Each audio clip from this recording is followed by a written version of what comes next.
약품을 내놔. 케냐의 작은 마을 키투이의 작은 진료소. 갑자기 3명의 복면 무장 강도들이 진료소로 들이닥쳤습니다. 환자들과 봉사자들이 비명을 지르며 바닥에 엎드렸습니다. 그런데 이때 한 동양인 의료봉사자가 한 손에 주사기를 들고 외쳤습니다. 물러서세요.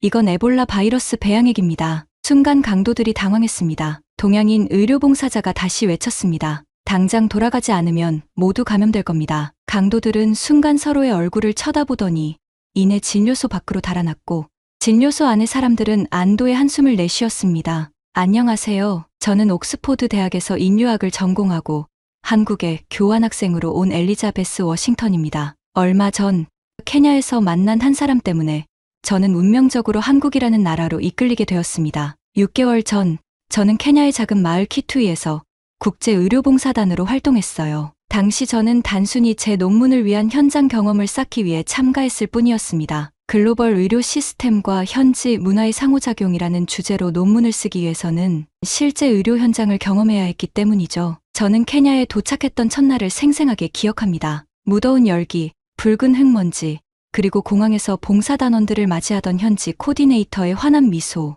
우리 봉사단은 총 15명이었습니다. 영국, 미국, 캐나다, 호주, 그리고 아시아에서 온 몇몇 사람들까지 다양한 국적의 사람들이 모였죠. 그리고 그곳에서 저는 민수를 처음 만났습니다. 그는 서울대학교 의과대학 본과 3학년 학생이었어요. 180cm가 넘는 키에 늘 진지한 표정을 짓고 있었어요. 처음 민수를 봤을 때 솔직히 별로 좋은 인상을 받지 못했습니다. 그는 무뚝뚝하고 차가워 보였거든요. 다른 봉사자들과 달리 개인적인 대화를 전혀 나누지 않았고 쉬는 시간에도 의학 서적을 펼쳐들곤 했습니다. 완벽주의자처럼 보였고 어쩐지 거리감이 느껴졌어요. 키투이 마을에 도착한 우리 봉사단은 크게 3팀으로 나뉘었습니다. 진료팀, 예방접종팀, 그리고 제가 속한 지역사회 교육팀이었죠. 저는 현지인들에게 기본적인 위생교육과 질병 예방법을 가르치는 일을 맡았습니다. 봉사활동 첫 주는 정신없이 지나갔습니다. 낯선 환경, 언어 장벽, 그리고 현지의 열악한 의료 환경에 적응하느라 모두가 바빴죠. 저는 인류학적 관점에서 현지인들의 질병에 대한 인식과 전통의학 관행을 관찰하며 열심히 노트를 작성했습니다. 그러던 어느 날, 저는 우연히 민수가 현지 아이들을 진료하는 모습을 보게 되었습니다. 그날 저는 그의 또 다른 모습을 보았어요. 아이들을 대하는 그의 태도가 완전히 달랐거든요. 민수는 아이들과 놀아주며 그들을 편안하게 해주었습니다. 비록 언어는 통하지 않았지만 그는 몸짓과 표정으로 아이들과 소통했고 진료 후에는 작은 사탕을 나눠주기도 했죠. 아이들은 그를 무척 좋아했습니다. 그 모습을 보고 제가 민수에 대해 완전히 오해했다는 것을 깨달았어요. 그는 차갑거나 무뚝뚝한 사람이 아니었거든요. 단지 낯선 환경에서 자신의 임무에 집중하고 있었을 뿐이었죠. 봉사활동 2주차, 키투이 마을의 임시 진료소에서 일하던 중이었어요. 그날은 평소보다 더 무더웠습니다. 임시 진료소는 마을 학교 건물을 개조한 곳이었는데 선풍기 몇 대만으로는 더위를 쫓기에 역부족이었죠. 저는 접수 창구에서 환자들의 기본 정보를 받아 적고 있었고 민수는 옆방에서 현지 의사와 함께 진료를 보고 있었습니다. 진료소는 늘 사람들로 붐볐어요. 그날도 어린이들부터 노인들까지 30명이 넘는 환자들이 줄을 서 있었죠. 오후 3시쯤이었습니다. 갑자기 3명의 젊은 남성이 진료소로 들이닥쳤습니다. 그들은 낡은 권총과 칼을 들고 있었고 얼굴은 스카프로 가리고 있었습니다. 환자들과 봉사자들이 비명을 지르며 바닥에 엎드렸습니다. 약품을 내놔. 그들 중 한 명이 현지어로 소리쳤습니다. 저는 옥스퍼드에서 아프리카 언어학을 부전공으로 공부하고 있었기에 그들의 말을 대략 이해할 수 있었습니다. 그들은 진통제와 항생제 같은 의약품을 요구하고 있었죠. 아프리카 시골에서는 의약품이 귀중한 암시장 물품이 되곤 합니다. 저는 무척 두려웠지만 현지어를 아는 사람이 필요한 상황이었어요. 저는 천천히 일어나 떨리는 목소리로 현지어를 섞어 대화를 시도했습니다. 우리는 여러분을 돕기 위해 온 사람들입니다. 약품은 모두 환자들을 위한 것이에요. 필요한 것이 있으면 우리가 도와드릴게요. 강도들은 잠시 당황한 듯 했습니다. 백인 여성이 자신들의 언어로 말하는 것에 놀란 모양이었죠. 하지만 곧 그들의 리더로 보이는 남자가 저에게 총을 겨누었습니다. 필요한 건 말로 하는 게 아니야. 약품 창고를 열어. 그 순간 진료실에서 민수가 나타났습니다. 그의 손에는 주사기가 들려 있었습니다. 이건 에볼라 바이러스 샘플입니다. 민수가 영어로 단호하게 말했습니다. 물론 주사기에는 단순한 식염수만 들어 있었지만 강도들은 그것을 알 리 없었죠. 움직이면 모두에게 감염될 겁니다. 저는 민수의 말을 현지어로 통역했습니다. 강도들의 얼굴에 공포가 스쳤습니다. 에볼라는 그 지역에서 무서운 공포의 대상이었거든요. 그들은 서로 눈빛을 교환한 후 재빨리 진료소를 빠져나갔습니다. 민수의 임기응변으로 우리는 위기를 모면했어요. 정말 대단했죠. 위기가 지나간 후 진료소에는 안도의 한숨이 가득했습니다. 의료진들은 환자들을 진정시키고 경찰에 신고했죠. 저는 민수에게 다가갔습니다. 대단해요. 어떻게 그런 생각을 했어요? 민수는 담담하게 대답했습니다. 의학의 기본은 때로는 심리적 접근을 필요로 합니다. 그들에게는 에볼라가 총보다 더 무서운 존재니까요. 그 순간 저는 민수를 새롭게 보기 시작했습니다. 그의 냉철한 판단력과 용기가 그날 모두를 구했거든요. 그런데 정말 샘플이 에볼라였나요? 제가 물었습니다. 민수는 처음으로 제게 미소를 지었습니다. 물론 아니에요. 그냥 식염수예요. 하지만 그들이 그걸 어떻게 알겠어요? 그 미소가 저에게는 충격적이었습니다. 항상 진지한 표정만 짓던 그가 웃는 모습은 너무나 다른 사람처럼 보였거든요. 그 미소는 따뜻했고 그의 눈은 친절함으로 빛났습니다. 강도 사건 이후 저는 밤마다 악몽에 시달렸어요. 총구가 제 얼굴을 향하던 그 순간이 계속 떠올랐거든요. 강도 사건 이후 3일째 되는 밤이었습니다. 저는 또다시 악몽에 시달려 비명을 지르며 잠에서 깨어났습니다. 진료소 근처에 마련된 자원봉사자들의 숙소는 작은 텐트촌이었는데 제 비명이 다른 사람들을 깨울까 걱정되었죠. 몸을 일으켜 텐트 밖으로 나가 신선한 공기를 마시려던 찰나 텐트 밖에서 누군가가 저를 불렀습니다. 괜찮으세요? 민수의 목소리였습니다. 그는 손에 물병과 작은 알약을 들고 서 있었습니다. 악몽을 꾸는 것 같아서요. 가벼운 진정제예요. 도움이 될 거예요. 저는 떨리는 손으로 텐트 문을 열었습니다. 아프리카의 밤하늘은 셀 수 없이 많은 별들로 가득했고 그 별빛 아래 민수가 서 있었습니다. 정말 미안해요. 다른 사람들까지 깨웠나 봐요. 제가 부끄러움에 말했습니다. 민수는 고개를 저었습니다. 아니에요. 저는 당직이었거든요. 의료 텐트에서 환자를 돌보다가 우연히 들었어요. 그의 말투는 부드러웠지만 그의 눈에는 피로가 가득했습니다. 밤새 환자들을 돌보느라 쉬지 못한 모양이었죠. 간이 램프의 희미한 불빛 아래 우리는 텐트 안에서 잠시 마주 앉았습니다. 악몽이 계속되는지 민수가 물었습니다. 저는 총을 들이대던 그 순간이 계속 떠오른다고 대답했습니다. 전에는 이런 경험이 없었거든요. 영국에서의 삶은 너무 안전했어요. 민수는 잠시 침묵하고 나서 조용히 말했습니다. 사실 저도 트라우마가 있어요. 어린 시절 교통사고로 부모님을 잃었거든요. 저는 놀라움에 그를 바라보았습니다. 항상 강하고 냉정해 보이던 그가 갑자기 너무나 작게 느껴졌습니다. 당시 제가 다쳐서 병원에 입원했는데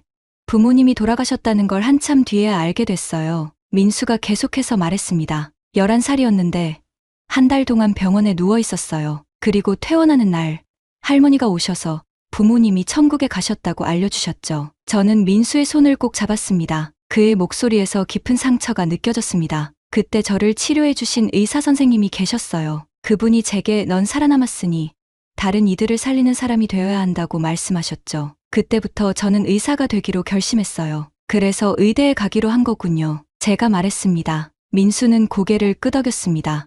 네. 하지만 의대에 들어가서도 계속 불안했어요. 사고 후유증인지 항상 사람들과 거리를 두게 됐거든요. 감정을 표현하는 것도 어려웠고요. 그날 밤 우리는 서로의 진실된 모습을 보게 되었습니다. 표면적으로 완전히 다른 두 사람이지만 우리의 마음 깊은 곳에는 비슷한 상처와 열정이 자리하고 있었습니다. 민수와 저는 그날 밤 이후로 더 가까워졌습니다. 그는 더 이상 차갑고 무뚝뚝한 한국 의대생이 아니었어요. 그는 자신의 아픔을 이겨내고 다른 사람들을 돕고자 하는 따뜻한 사람이었죠. 봉사활동 4주차에 접어들었을 때였습니다. 평화로운 아침이 시작되던 그날, 아무도 곧 닥칠 위기를 예상하지 못했습니다. 저희가 활동하던 지역에서 약 20km 떨어진 마을에서 한 남성이 갑자기 진료소로 실려왔습니다. 그의 상태는 심각했어요. 고열, 심한 구토, 그리고 몸 전체에 이상한 발진이 퍼져 있었습니다. 저희 팀 리더가 즉시 의료진 회의를 소집했어요. 환자의 증상은 에볼라 바이러스와 유사했거든요.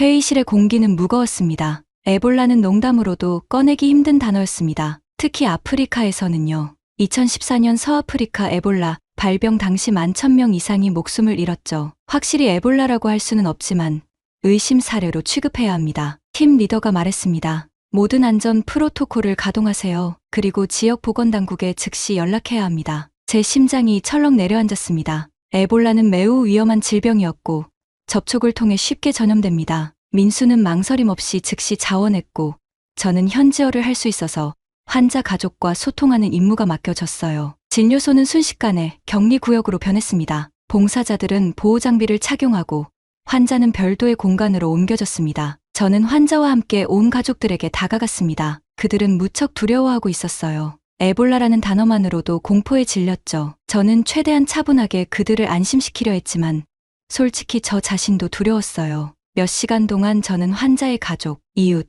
그리고 같은 마을 사람들과 이야기하며 환자의 이동 경로와 접촉자 명단을 작성했습니다. 한편 민수는 보호장비를 착용한 채 환자를 돌보고 있었죠. 상황은 시간이 지날수록 악화되었습니다. 현지 보건당국은 검사 결과가 나올 때까지 진료소 전체를 경계하기로 결정했습니다. 그것은 저희 모두가 최소 48시간 동안 바깥 세계와 단절된다는 의미였죠. 저희는 격리된 상태로 환자를 돌봐야 했어요. 식량과 물은 제한적이었고 모두가 감염 가능성에 대한 두려움을 안고 있었죠. 환자의 상태는 더 악화되었습니다. 민수는 24시간 내내 환자 곁을 지켰고 저는 환자 가족들을 달래며 정보를 수집했습니다. 격리된 환경에서 저희는 작은 팀으로 사투를 벌였죠. 그날 밤 저희는 생사의 갈림길에서 함께 싸웠어요. 모든 것이 불확실했고 두려웠지만 민수가 옆에 있어 용기를 낼 수 있었어요. 새벽녘 마침내 보건당국에서 연락이 왔습니다. 진단 결과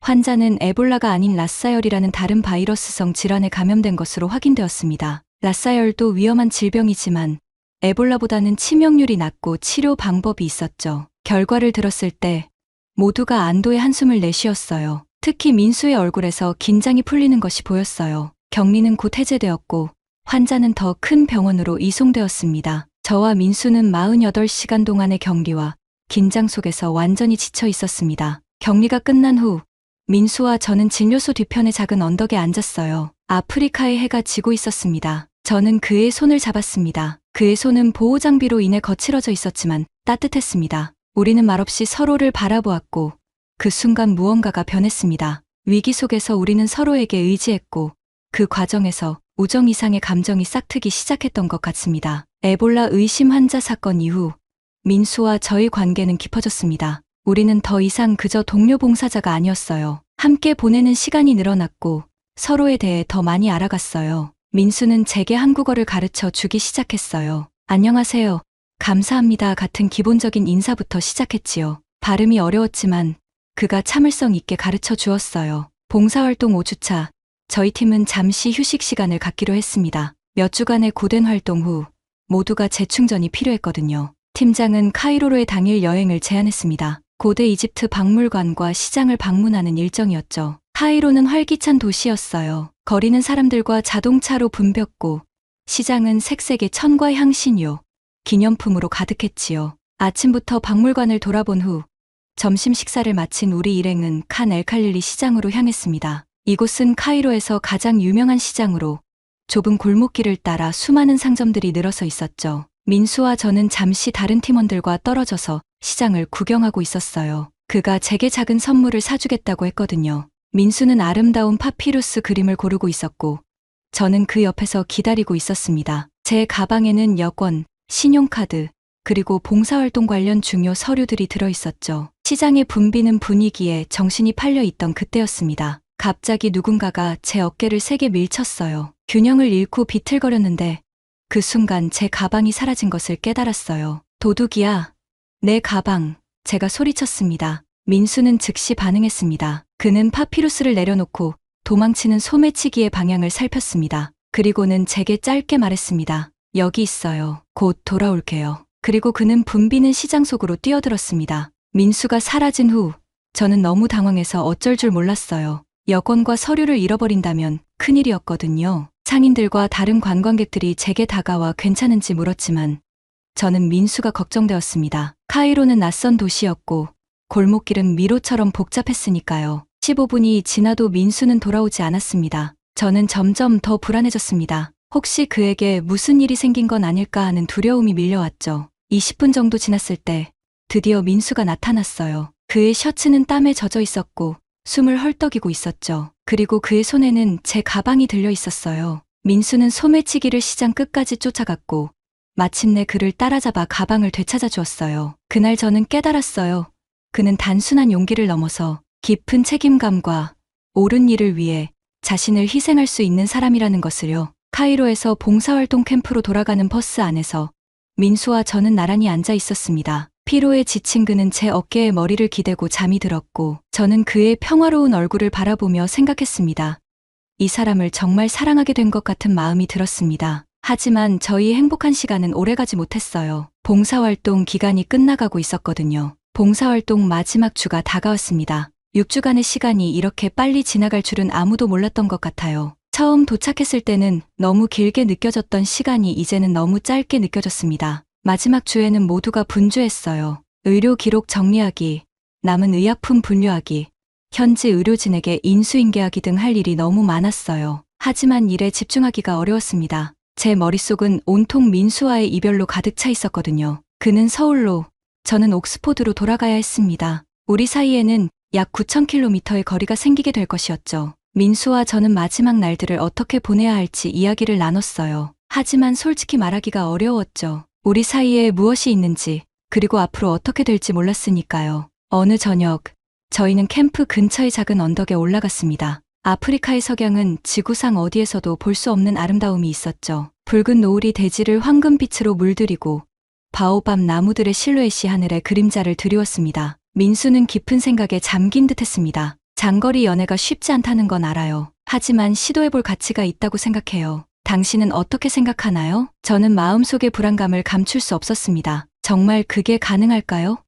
서로 다른 대륙에서, 다른 시간대에, 다른 문화 속에서 말이죠. 쉽진 않겠지만 불가능하지는 않아요. 민수가 단호하게 말했습니다. 우리는 화상통화를 할 수 있고 메시지를 주고받을 수 있어요. 그리고 방학 때는 서로를 방문할 수도 있겠죠. 저는 민수의 낙관적인 태도에 용기를 얻었습니다. 그는 항상 문제에 직면했을 때 해결책을 찾으려 했거든요. 그것이 제가 그를 사랑하는 이유 중 하나였습니다. 마지막 날이 왔습니다. 봉사단원들은 모두 케냐 나이로비 공항으로 향하는 버스에 몸을 실었습니다. 공항에서 우리는 각자 다른 비행기를 타게 될 것이었죠. 민수는 서울행 비행기를, 저는 런던행 비행기를 타야 했습니다. 공항 로비에서 민수와 저는 서로를 바라보았어요. 말로 표현할 수 없는 감정들이 우리 사이를 맴돌았어요. 그의 게이트는 이미 탑승 준비를 하고 있었습니다. 저는 눈물을 참으려 했지만 쉽지 않았습니다. 민수는 잠시 주변을 둘러본 후 제 양손을 잡았습니다. 올리비아, 당신을 만난 건 제 인생에서 가장 놀라운 일이었어요. 케냐에서의 모든 순간, 모든 위기와 기쁨의 순간들을 절대 잊지 않을 거예요. 우리는 마지막으로 서로를 꼭 껴안았습니다. 그의 품은 따뜻했고 익숙했으며 이제는 제 삶의 일부가 된 것 같았습니다. 그리고 그는 떠났습니다. 저는 그가 보안 검색대를 통과해 사라질 때까지 그 자리에 서 있었습니다. 그가 마지막으로 돌아보며 손을 흔들었고 저도 손을 흔들었습니다. 그렇게 민수는 서울로, 저는 런던으로 돌아갔어요. 처음에는 우린 서로 정말 열심히 노력했어요. 매일 메시지를 주고받고 주말마다 화상통화를 했지요. 그는 저에게 더 많은 한국어를 가르쳐 주었고 저는 그에게 영국 문화에 대해 이야기해 주었어요. 하지만 점점 어려워졌어요. 시차 때문에 통화 시간을 맞추기가 힘들었고 그는 의대 실습으로 바빴고 저는 논문 마감에 쫓기고 있었죠. 연락이 점점 뜸해졌어요. 몸이 멀어지면 마음도 멀어진다는 말을 실감하면서 민수와의 이별을 자연스럽게 받아들이고 있을 때였어요. 그러다 어느 날 저는 한 이메일을 받았어요. 서울대학교 의과대학 교수님으로부터 온 이메일이었어요. 이메일에는 제가 케냐에서 쓴 현장 보고서에 관한 내용이 있었어요. 봉사활동 중에 저는 글로벌 의료 시스템과 현지 문화의 상호작용에 관한 보고서를 작성했는데 그것이 국제의료 저널에 실렸거든요. 그 교수님은 제 보고서를 읽고 관심을 가지셨대요. 특히 제가 분석한 서양의학과 아프리카 전통의학의 통합 사례가 인상적이었다고요. 그래서 저에게 서울대학교 의과대학과 인류학과가 공동으로 진행하는 연구 프로젝트에 참여해보지 않겠냐는 제안을 하셨어요. 그 이메일은 마치 운명의 신호 같았어요. 우리의 관계가 흔들리고 있을 때 갑자기 한국으로 갈 기회가 생긴 거예요. 저는 이메일을 받은 그날을 생생하게 기억합니다. 옥스포드 대학 도서관에서 밤늦게까지 논문을 작성하고 있었죠. 피곤함에 지친 채 이메일을 확인했을 때 그 제안을 보고 거의 의자에서 떨어질 뻔했습니다. 그날 밤 저는 서울대학교 교수님께 감사의 이메일을 보내고 제안을 수락했습니다. 그리고 민수에게 연락을 했지요. 한국에 가게 되었다고 말이죠. 그도 너무 뛸 듯이 기뻐했어요. 민수가 부담스러워하면 어쩌나 생각했는데 한편으로는 다행이라고 생각했어요. 저는 한국행을 위해 정말 많은 준비를 했습니다. 한국어 공부는 물론 한국 문화와 예절에 관한 책도 읽었고 유튜브에서 한국 생활에 관한 영상도 찾아봤습니다. 특히 외국인으로서 알아야 할 한국의 문화적 예절에 대해 공부했죠. 하지만 가장 어려웠던 건 부모님을 설득하는 일이었어요. 한국에 간다고?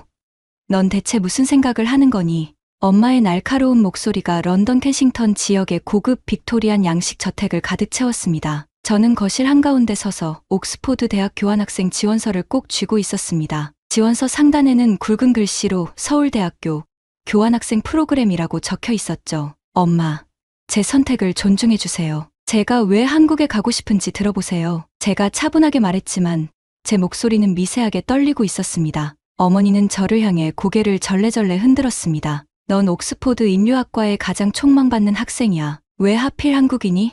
프랑스도 있고 이탈리아도 있잖아. 심지어 하버드나 예일도 갈 수 있어. 그런데 하필 한국이라니. 어머니는 한숨을 내쉬며 소파에 앉았습니다. 저는 깊게 숨을 들이쉬었습니다. 제 부모님은 항상 체면과 가문의 전통을 중요시했거든요. 아버지는 옥스퍼드 경제학 교수였고 어머니는 영국 박물관의 큐레이터였습니다. 그들에게 딸이 아시아로 유학을 간다는 것은 상상도 할 수 없는 일이었죠. 거실의 고풍스러운 벽시계만이 똑딱거리며 긴장된 침묵을 깨뜨렸습니다. 저는 소파에 앉아 어머니를 바라보았습니다. 저는 밤늦게까지 제가 아프리카에 봉사단으로 갔을 때 있었던 일과 민수에 대해 부모님께 말씀드렸고 이 연구가 얼마나 의미 있는지 열심히 설득하기 시작했어요. 하지만 부모님은 계속 못마땅해 하셨어요. 마침내 출발 당일이 왔습니다. 어머니는 여전히 불만이었지만 공항까지 저를 데려다 주셨습니다. 비행기에 오르기 전 어머니가 저를 꼭 안아주셨어요. 조심해라.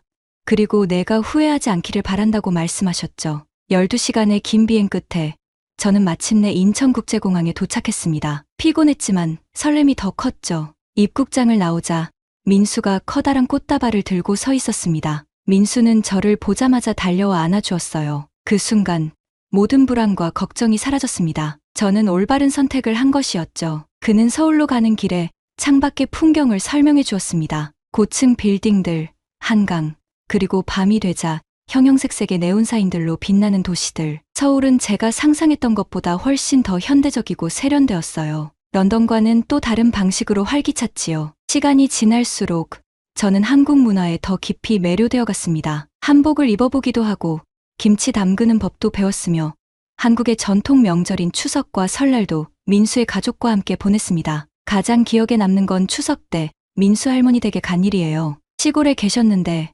정말 아름다운 곳이었죠. 그곳에서 송편을 빚고 차례를 지내는 모습을 볼 수 있었어요. 하지만 모든 것이 순탄했던 것만은 아니었습니다. 문화적 차이로 인한 작은 갈등들도 있었죠. 대화를 통해 하나씩 해결해 나갔습니다. 서로의 문화적 배경을 이해하고 존중하는 법을 배워갔죠. 6개월쯤 지났을 때 저는 한국에서의 삶이 정말 행복하다는 것을 깨달았어요. 연구도 잘 진행되고 있었고 한국 친구들도 생겼고 무엇보다 그와의 관계는 더욱 깊어졌어요. 처음에는 그저 민수 때문에 그리고 연구 때문에 선택한 길이었는데 어느새 한국은 제 삶의 일부가 되어 있었어요. 한국에서의 시간이 흐르면서 1년이라는 교환학생 기간이 끝나가고 있었습니다. 서울대학교에서의 연구는 예상보다 훨씬 더 큰 성과를 내고 있었고 저는 학술지에 2편의 논문을 게재하는 성과를 거두었죠. 연구 프로젝트가 잘 진행되면서 서울대학교 측에서 제안이 들어왔어요. 박사과정을 옥스퍼드가 아닌 서울대학교에서 계속할 수 있는 기회였어요. 교수님들은 제 연구가 가치 있으며 동서양 의료 시스템의 통합적 연구는 한국에서 계속하는 것이 더 효과적일 것이라고 조언해 주셨습니다. 게다가 국제 학생들을 위한 장학금도 제안받았어요. 그 제안을 받고 저는 정말 많은 고민을 했어요. 원래 계획은 옥스퍼드로 돌아가 박사과정을 시작하는 것이었거든요. 하지만 서울에서의 1년은 제 인생과 연구 방향을 완전히 바꿔놓았어요. 어느 날 밤 한강변을 그와 산책하던 중 제 마음을 털어놓았습니다. 그때 저는 결심했어요. 단순히 공부를 위해 몇 년 더 머무는 것이 아니라 한국에서 새로운 삶을 시작하겠다고요. 이 결정은 충동적으로 내린 것이 아니었습니다. 1년 동안 저는 한국 문화에 깊이 스며들었고 서울에서의 생활 방식에 완전히 적응했으며 민수와의 관계는 더욱 깊어졌습니다. 하지만 이 소식을 영국의 부모님께 전하는 것은 쉽지 않았습니다. 저는 용기를 내어 화상통화로 부모님께 말씀드렸습니다. 아버지는 거의 말씀을 못 하셨어요. 너무 충격을 받으신 것 같았죠. 그리고 어머니의 목소리가 떨렸습니다.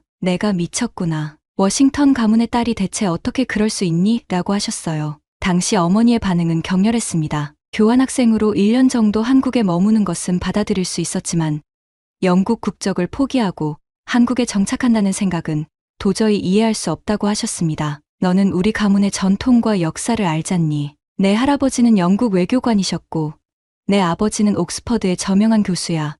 그런데 내가 모든 것을 버리고 먼 나라로 떠난다니. 우리가 그동안 너를 위해 쌓아온 모든 것을 내던지는 거야. 어머니의 말씀은 저를 깊이 아프게 했습니다. 하지만 제 결심은 흔들리지 않았습니다. 어머니는 한동안 말이 없으셨습니다. 그래서 제가 부탁드렸어요. 단 한 번만 한국에 와서 직접 보세요. 제가 어떻게 살고 있는지, 그곳이 어떤 곳인지 직접 와보시라고요. 어머니는 그 부탁을 받아들였고 결국 2달 후 한국을 방문하게 되었습니다. 어머니가 서울에 도착했을 때 민수와 저는 공항에서 기다리고 있었어요. 어머니는 피곤해 보였지만 많은 질문을 했습니다. 서울대학교는 어떤 곳인지, 제 연구는 어떻게 진행되고 있는지, 한국에서의 일상은 어떤지. 다음 날부터 저는 어머니께 서울을 보여드렸습니다. 현대적인 강남 지역, 전통이 살아있는 북촌 한옥마을, 그리고 제가 공부하는 서울대학교 캠퍼스까지. 어머니는 서울의 모습에 놀라셨어요. 특히 대중교통 시스템과 기술적인 발전에 감탄하셨어요.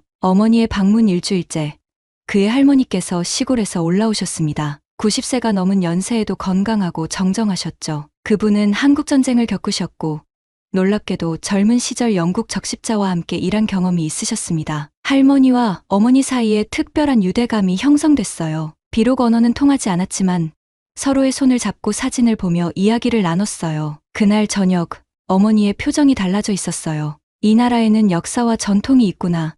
내가 왜 이곳에 매료되었는지 조금은 이해가 되는 것 같아. 라며 어머니께서 저를 이해해 주시기 시작했어요. 어머니는 이제 1년에 2번씩 한국을 방문합니다. 봄에는 벚꽃을 보기 위해, 가을에는 추석을 함께 보내기 위해서요. 그리고 우리도 크리스마스 때면 영국을 방문합니다. 창밖을 바라보니 서울의 아름다운 야경이 펼쳐져 있었습니다. 북촌의 한옥지붕과 현대적인 고층 빌딩들, 그 사이로 흐르는 한강, 이 모든 것이 이제는 제 집이 되었습니다. 케냐에서 시작된 우연한 만남이 이렇게 아름다운 인생의 여정으로 이어질 줄 누가 알았을까요? 인생은 때로 가장 예상치 못한 방향으로 우리를 이끌어요. 하지만 그것이 바로 인생의 아름다움이 아닐까요? 매년 저희는 케냐의 키투이 마을을 방문합니다. 그곳에 세워진 작은 병원에서 봉사활동을 하며 그들의 이야기가 시작된 곳을 기억하기 위해서입니다. 그리고 그곳에서 그들은 아이들에게 이야기해 줍니다. 때로는 가장 예상치 못한 곳에서 가장 아름다운 인연이 시작될 수 있단다. 그리고 그 인연은 단지 2사람만이 아니라 2문화, 2세계를 연결하는 다리가 될 수도 있지. 오늘의 사연은 옥스퍼드 인류학과 학생 올리비아가 아프리카 봉사활동에서 만난 한국인이 대생 민수와의 만남을 시작으로 문화적 차이와 가족의 반대를 극복하고 한국에서 새로운 삶을 선택하게 되는 이야기였습니다. 지금까지 지수였습니다. 사연이 마음에 드셨다면 구독과 좋아요를 눌러주세요. 여러분의 관심은 저희에게 큰 힘이 됩니다. 앞으로도 많은 사연을 소개할 수 있기를 바랍니다. 감사합니다.